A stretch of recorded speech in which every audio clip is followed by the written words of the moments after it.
Well, hello there and welcome to this discussion on wildlife and tourism in the Canberra region. And joining me for this discussion is Neil Hermes, proprietor of Canberra Guided Tours, one of the leading tourism businesses in Canberra. Now, Neil, in this particular discussion, we're going to be talking about wildlife charters and individual touring, tailored touring, that visitors to the Canberra region can undertake to get a feel of some of the interesting things, not just in Canberra but around the region with regard to flora and fauna. Now, Canberra Guided Tours operates a regular daily wildlife tour. That's true, yes. The Best of Wildlife tour. But for real, special aficionados on particular subjects, there are a whole range of different opportunities in the wildlife space for people to go and see. Yeah, sure. And you're absolutely right, Joe. The ACT Canberra is a wonderful base from which to do some really fabulous wildlife watching. And you're right, we do have a regular local tour that we do for people that are staying in the city. But for those who want to see more landscape, particular species of birds or mammals or wildlife in general, we have some wonderful places we can take people to. And that's because Canberra's beautifully located. Absolutely. Really, isn't it? Yeah. So we're a few hours from the highest mountains of Australia. We're a few hours from the coasts of southern New South Wales. Within the ACT and nearby, we have some wonderful reserves that reserve either wetlands or woodlands. We have wonderful state forests where we can go in the evenings to see nocturnal wildlife. So around the ACT, there's a range of opportunities for a half day or full day or even overnight charters to go and see a variety of things. And we can tailor a trip for a particular group's interest. They may be particularly interested in birds and bird watching. They may just want to see a range of different wildlife, and that can all be done really well based out of Canberra. Now, most people would be aware that you can see an array of different mammals and birds in the Canberra region, unique to Australia and quite typical of Australian fauna, things like kangaroos and koalas. Yes. And parrots as well. Sure, you can see all of those things in the Canberra region. We have there's over 300 species of birds occurring directly around Canberra. We have dozens of species of mammals that we can see.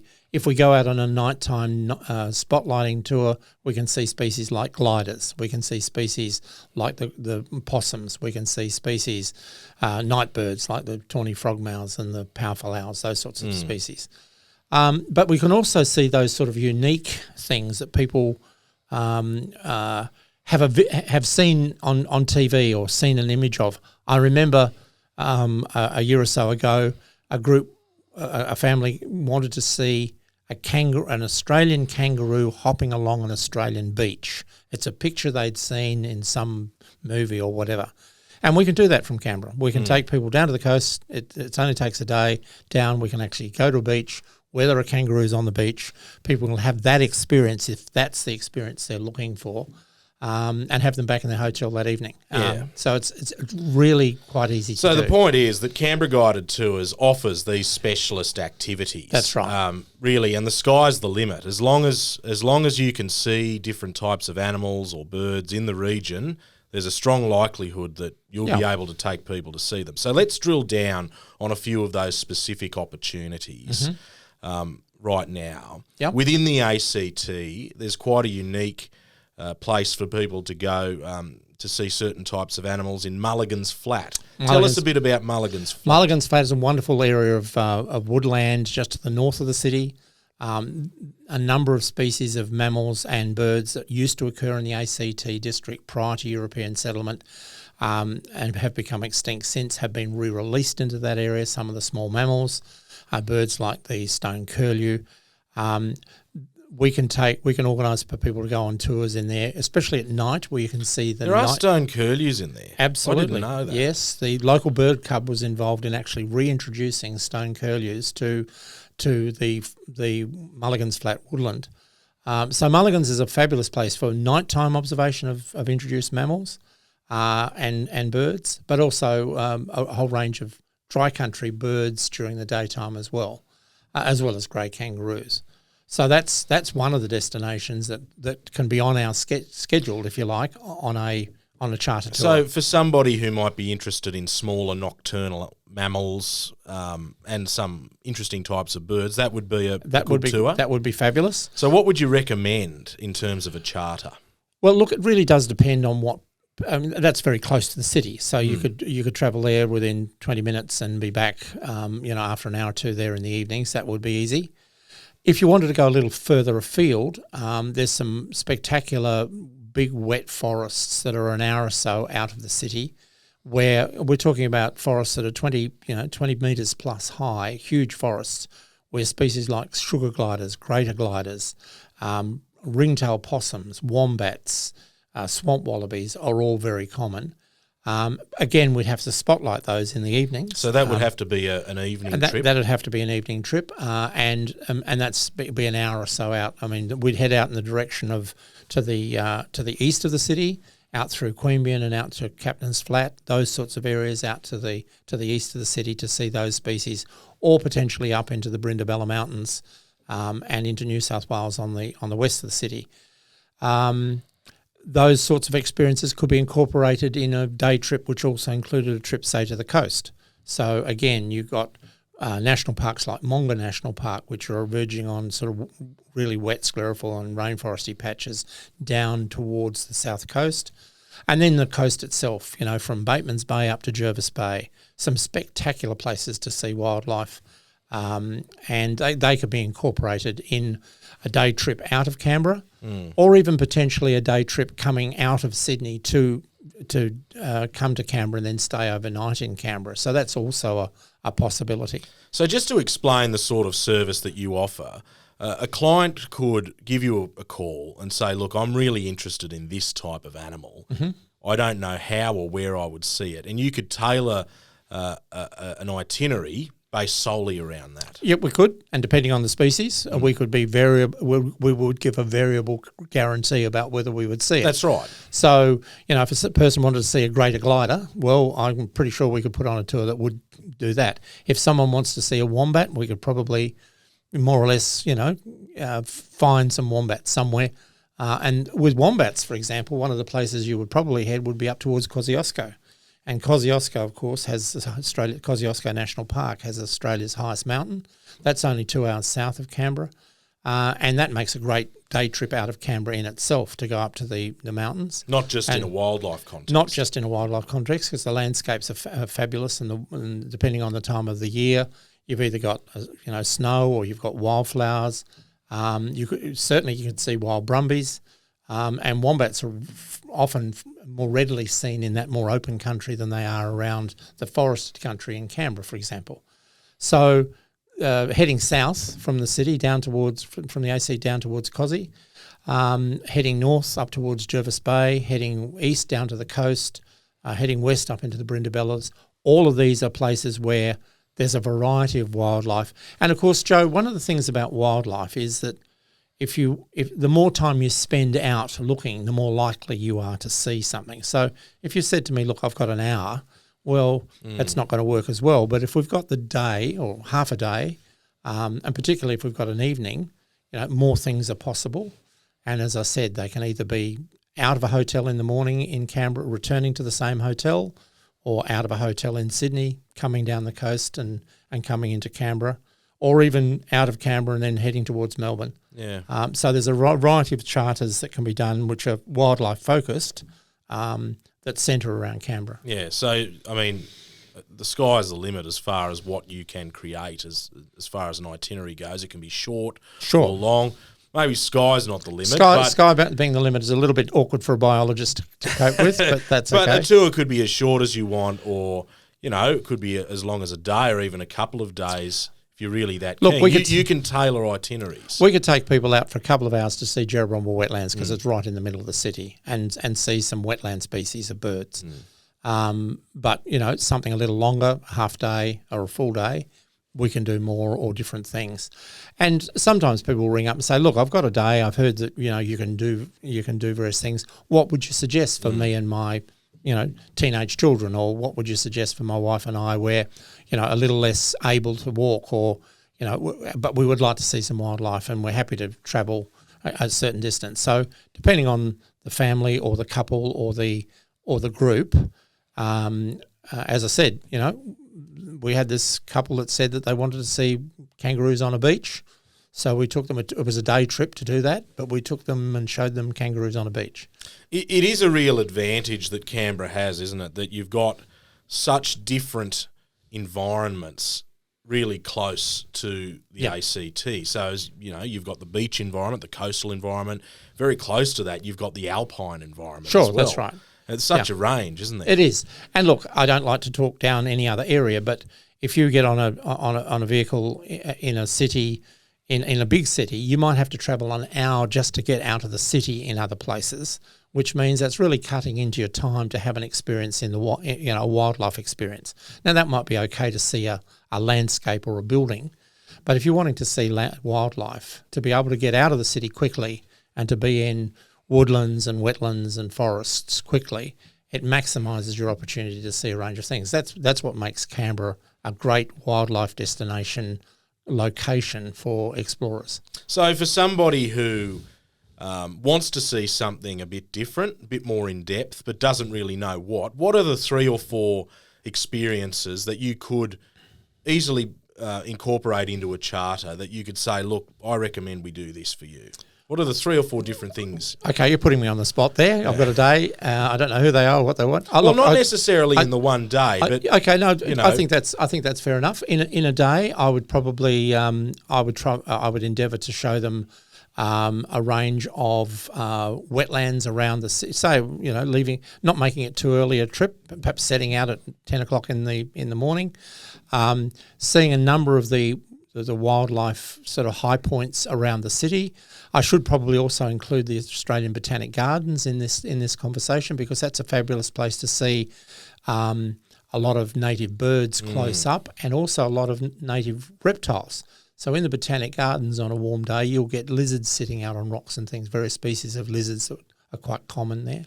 And then I'd end up going out into the reserves in the evening and be heading back at about, say 7 o'clock on an average day, and so see a range of different species in and around the city, Jerrabomba wetlands, the Botanic Gardens, the Arboretum, and then on out to places like Tibimbilla and the Murrumbidgee River in a full day charter. And I think with that sort of length of time and those sort of range of places, all on bitumen roads, all within half an hour of the city, people would get a really good insight to the wildlife of southern Australia in that time. Now, Neil, your real speciality is with bird life. It's true. You've been involved in this area for many decades with the study of birds in the region.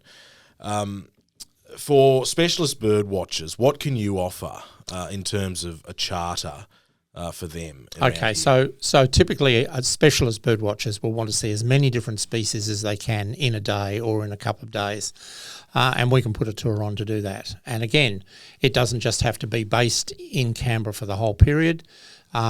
My company does tours into the sort of region. We even do tours up to 3 or 4 or 5 days into inland New South Wales or down to the coast of New South Wales on sort of overnight accommodation-based birdwatching specialty trips. So we do those. But we can do a full day in Canberra. Again, with birdwatching tours, you will be starting early. You'll be starting at dawn and going out to along the river, along the Murrumbidgee River, and there's a range of sites within the city. The travel distance is not vast to see a lot of things.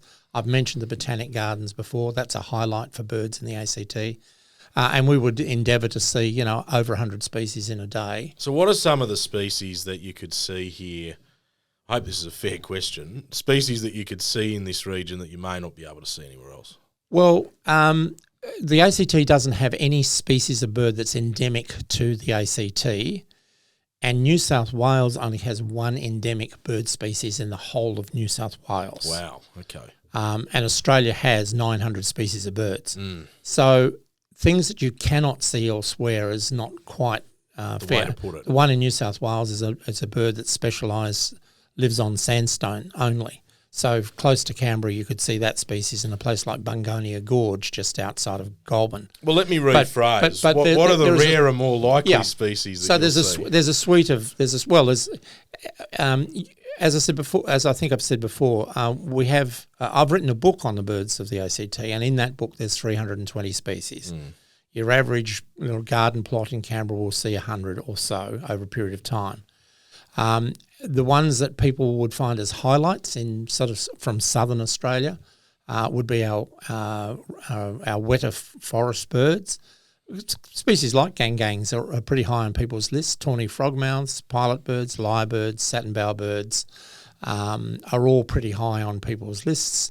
During the summer months, of course, we get the migratory species, a whole bunch of cuckoos, plus the Latham snipe at Jerrabomba wetlands. There's a range of species that only come in during the summer. In the winter, we also get migrants that come in. So we have golden whistlers and winter migrants. So, look, on any given day, the target would be to see as many species as possible. And as I said, it'd be over 100 in a day. But we would hope to see over 200 in a trip that was several days long that might edge out into the dry country, out beyond Yass or up towards Goulburn, or if we were to go to the coast, it would be even higher. And, of course, for very specialist bird watchers, particularly people from overseas, there's very specialist things that we can arrange. So, for example, from Eden and from Wollongong, you can do a day out in a boat. And on a trip like that, you will see classic southern hemisphere birds like albatross. And for many people from overseas, to see albatross is very high on their list. And a trip like that, which would require overnight to the coast, and you can only do in southern Australia, that could be done based out of Canberra in a charter over a couple of days, and that way you would see some of the Antarctic species of birds that you can only see from southern Australia. So there's certainly plenty there for the bird watchers. Yes, there is. Let me ask you this then. International visitors, once international travel picks back up again, really have the choice to go anywhere in Australia. Yes, they do. Domestic visitors, they're starting to warm to the Canberra region more and more. Why would they come and have a charter on wildlife in the Canberra region? What's the hook there? Well, I think the hook's easy. For international visitors, it's an opportunity to go out. If you want to see a kangaroo and you're in Sydney or Melbourne, you've got to go to a lot of effort. If you want to see a kangaroo and you're in Brisbane, you have to go to a lot of effort. There's not many places where large numbers of international visitors can visit easily, where kangaroos, for example, are easy to see. And in a half day in Canberra, you will see not only kangaroos but a range of other wildlife. So you can have the iconic Australian wildlife experience as an international visitor easily and attach it to other things that you may want to do in Canberra. That's a simple answer. For domestic visitors, it's amazing how many domestic visitors haven't seen, or their children haven't seen, common species of Australian animals easily, and having them being shown to by someone who knows what they're seeing. You can go to a zoo, and that's lovely. And for kids, their first experience of wildlife, that's great. But once children get a little older, if they haven't, I would ask an average domestic visitor in Australia to Canberra, have you seen a platypus in the wild? Have you seen a species of kangaroo other than a grey kangaroo in the wild? And typically most people haven't. So the reason I would encourage people coming to Canberra to do a wildlife tour is that we have this accessible wildlife. You can do it very comfortably. And if you're coming to Canberra for 2 or 3 days, and I would never recommend coming to Canberra as a visitor for less than a couple of days, it makes a wonderful adjunct to a tour that is also then potentially doing one of our other tours, looking at the highlights of the city, the Parliament House, War Memorial, the galleries, etc. So it's a counterpoint to that experience and can be easily aggregated together into a couple of really fabulous days. And so that makes a wonderful package of tours where people would do the wildlife tour and a tour in the city in the same package of tours. Well, there you have it. If you're interested in coming to the Canberra region, if you're interested in wildlife, or even if you're not, it's certainly something that you should consider doing while you're here, especially with Neil and Canberra Guided Tours. Neil, thank you. Thanks, Joe.